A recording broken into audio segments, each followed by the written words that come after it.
नीतीश कुमार अचानक पहुंचे दिल्ली, राहुल से हो सकती है मुलाकात। 2 दिन दिल्ली में ही रुकने का नीतीश का प्लान, फेल हो गए एग्जिट पोल। रुझानों ने बीजेपी की बढ़ा दी चिंता। टीवी चैनलों के एग्जिट पोल की खुशी बीजेपी ज्यादा समय तक नहीं मना पाई, क्योंकि इसकी पोल जल्दी ही खुल गई।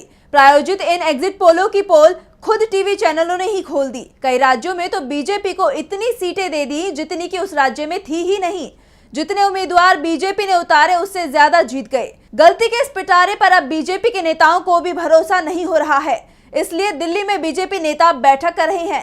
दावे तो यहां तक हो रहे हैं कि मतगणना में हेराफेरी करने की तैयारी है, लेकिन हेराफेरी में भी इस बार बीजेपी कामयाब नहीं हो पाएगी, क्योंकि इस बार इंडिया की पूरी तैयारी है।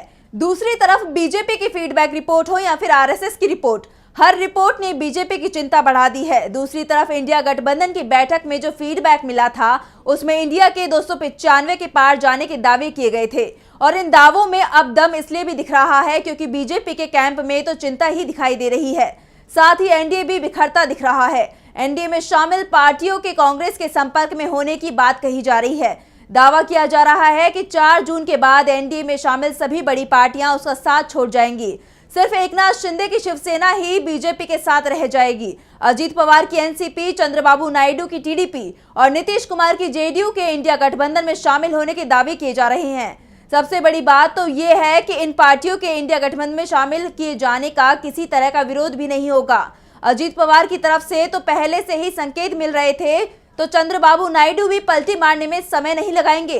इस बीच अचानक नीतीश कुमार के दिल्ली पहुंचने की खबर ने बीजेपी के लिए संकट के संदेश दे दिए हैं। नीतीश कुमार रविवार को अचानक दिल्ली पहुंच गए और उनके सोमवार को यहीं रहने की खबर है। दावा किया जा रहा है कि नीतीश कुमार की राहुल गांधी से मुलाकात हो सकती है। वैसे इस मुलाकात की पुष्टि कांग्रेस और जेडीयू दोनों में से किसी की तरफ से नहीं की गई। जेडीयू की तरफ से कहा गया कि नीतीश कुमार पार्टी के नेताओं से मुलाकात करेंगे और 4 जून की काउंटिंग शुरू होने से पहले पटना लौट आएंगे। लेकिन दिल्ली से पटना लौटने के बीच बहुत बड़ा खेल हो सकता है। तेजस्वी यादव तो पहले ही साफ कर चुके हैं कि नीतीश कुमार 4 जून के बाद पाला बदल रहे हैं। उनका मन ही एनडीए में नहीं लग रहा है, और अब तेजस्वी की बात सच साबित होती दिखाई दे रही है।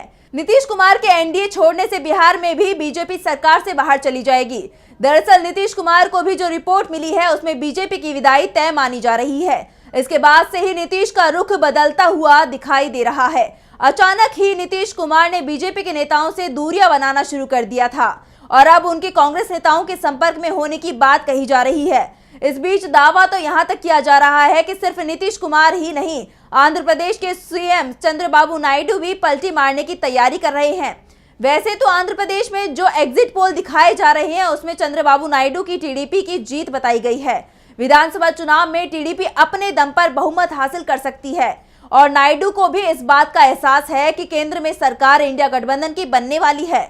इंडिया गठबंधन के नेताओं के साथ नायडू के अच्छे संबंध रहे हैं।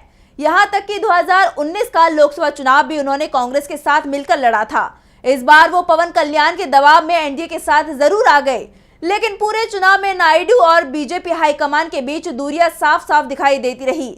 ऐसे में ये तय माना जा रहा है कि बीजेपी के हाथ से सिर्फ सत्ता ही नहीं जाएगी, बल्कि एनडीए भी बिखर जाएगा।